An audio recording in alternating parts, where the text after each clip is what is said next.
Hi, it's Hannah Richardson, and today I'm going to be talking about my broadcast module, and in particular I'll be talking about the TV part of it. So what I learned last term in TV was how to create an actual package. So for our assessment before it got turned into a vlog, we were supposed to be creating 2 packages, and so obviously learning how to do the treatment of a package, so the layout of it.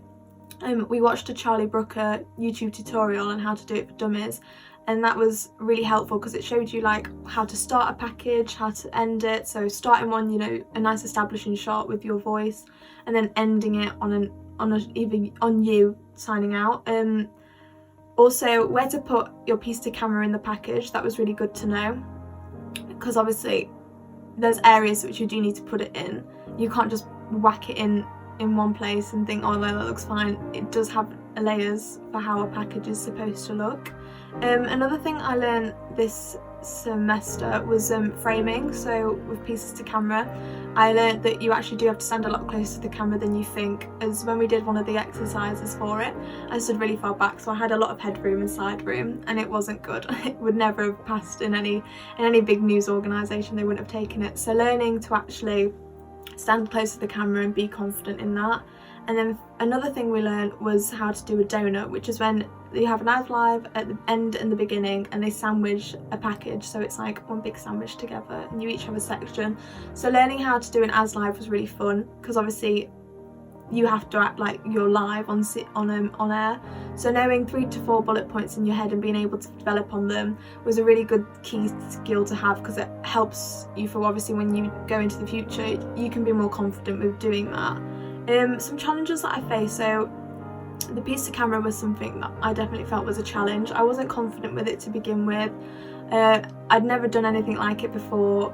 The framing was all off. I was really nervous, so actually being forced to kind of do it, because I had to, it was part of the workshop, and then it being shown in class and getting feedback from my tutors was really helpful to know that I can do it, and I only needed to tweak a few things. So now I feel like it's turned into a bit of a personal win, that I will happily do a piece to camera now on any story. I feel a lot more confident to do it, which was really good. And another challenge that I felt like I faced was the use of sound. So when we were doing a lot of our workshops, it was obviously in February and January, and we were inundated with stormy weather, so it was really windy. So I used to sort of cower away from going outside and think, I'll find a room at the university and I'll film in there. But you don't get the same atmosphere as you do if you actually film outside, like on location. So just knowing what sort of mics to use, like using a clip-on mic or a radio mic, was really helpful to know, and to be able to understand that it will pick you up no matter if you've got sound around you. So then when I came to edit, the sound was completely fine and it worked out as well. And also with the packages, with the sound, to know that you do your piece to camera sound, but then also maybe record yourself like on your own, not do it all on your piece to camera, because sound can differentiate and it makes it just sound a little bit more like you're talking to the audience. Some of the skills I developed away from the workshop, so I feel editing was where I massively worked on developing my skills towards working on the package.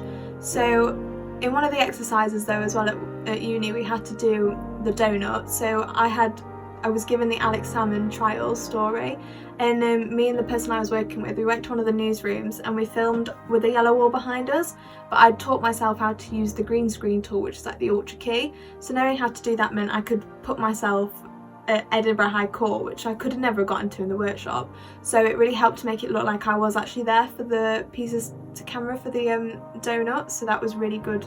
That's a really good skill to learn. And then adding in like text and graphics, just being a lot more confident on that to just be able to do it without worrying about it. Another skill was using the camera. So now I feel like I would prefer to use a camera rather than my phone. So with that, just being a lot more confident with formatting an SD card, you know, making sure the ND filter's off, where to stand when interviewing and like everything like that. And also with the camera, you can do a lot of your filming yourself. So if I needed to go out and film a piece of camera on my own, with a camera I can do it so much easier, because you've got the tripod and the setup is just so much more reliable. And then finally as well, another skill was scripting. So learning to actually write your cue before you do any of your editing is good to do. I used to just knock it off in first year and be like, no, I'll do my editing and then I write my cue. But it puts you under more pressure when you've not got your cue, because the cue sets the angle really, and then you can do your editing to match that. and also on scripting. With Ours Lives and everything, you don't have a script, you just have to know the points in your head. So being able to just read a story, know what I need to say and go and do it has been really helpful as well. So moving on to my packages, we had to create 2 packages for the assessment before it got changed into a vlog. So, one of my packages was on how the coronavirus affects food banks. So in that I interviewed a volunteer called Millie Snelling, and she spoke about how they're going to need more people to be cooperating, more help from people in Lincoln, because the food bank is by the Trussell Trust group. So she was talking as well how she got into volunteering there, what perks they do and like how they do help people, and what good feedback they've had from the public about it. So she was a really good interview. In that package I got shots of another volunteer like stacking up the storage cupboard they have for the food bank, food parcels they were creating, like baskets of food they had out to go into the parcels. I got shots of the Alive Church because that's where the food bank is, and then I also got shots of like feet walking down Lincoln High Street where I could place my graphic on talking about the facts of food banks. So on that I think I had like facts like there's been a 75% increase in use of food banks and how many people use food banks in East Midlands in itself. So that was really good. And then for my piece to camera for that package, I shot it outside the Alive House using a clip-on mic to get the best sound. And the reason why I shot it outside the Alive House is because the food bank is at the Alive Church, so it helped to create it that I was on the scene 24/7. For my second package, it was about retired NHS doctors and nurses asked to be coming back out of retirement to help fight the coronavirus. So I interviewed a lady called Deborah Wheeler over Skype. Due to the coronavirus, it wasn't safe to meet up because at that point we had gone on lockdown.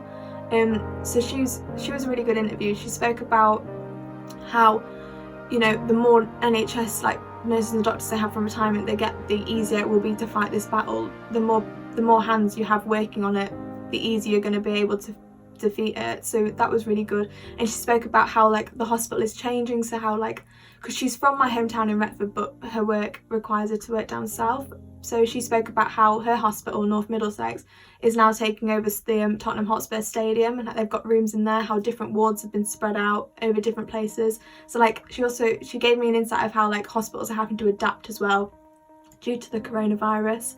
And in that package as well I had shots of my local doctors, because at that point I'd come home due to the coronavirus. So I had shots of my local doctors, people queuing outside for the pharmacy. I had shots of posters warning people about the coronavirus and how you should stay inside and everything. I had shots of the doctors, the sign going into the doctors, and then I focused on the NHS bit of the sign. And then I also filmed cars driving past on the road because it was really quiet. You could tell that the coronavirus was taking the effect by this point, because I believe we were put on lockdown actually the night I did all my filming for my for the package. I got all my shots, but unfortunately when it came around to doing my piece to camera I had to shoot it in my back garden because we were on lockdown. But in that I spoke about how many letters have been sent out to doctors and everything like that, but then also I added in graphics for that package of coronavirus statistics basically, so like how many people had died, where it was worst affected areas. So I really did enjoy doing the packages though, and I am going to put them onto my YouTube because I'm actually quite proud of them. And no, it was really good to then actually be able to do it. And I do understand that I think only one of my packages was meant to be based on coronavirus, but at the time when I'd started working on them there was no other news, so I had to roll with what I had. And finally, an area where I feel like I can improve on this summer is probably After Effects, so the graphics. I'd never used them before coming to do packages, and I was you kind of just get thrown in, you have to do it because it helps to add flavour and keep your package looking fresh and keep the audience and the viewer, you know, intrigued. So definitely work on using that over summer, so then when I come back in third year I can be a lot more confident with it. And then I feel as well maybe I could vlog more about journalism, so like my experiences in it, because at the moment I feel like a lot of journalists are getting a lot of bad press for the news stories they're producing, questions they're asking in the coronavirus daily briefings. So maybe give more of a positive and a lighter note on journalism instead of it all being so down in the dumps. But anyway, thank you for watching, and I hope you're all safe and well, and I will see you when all this is over on the other side.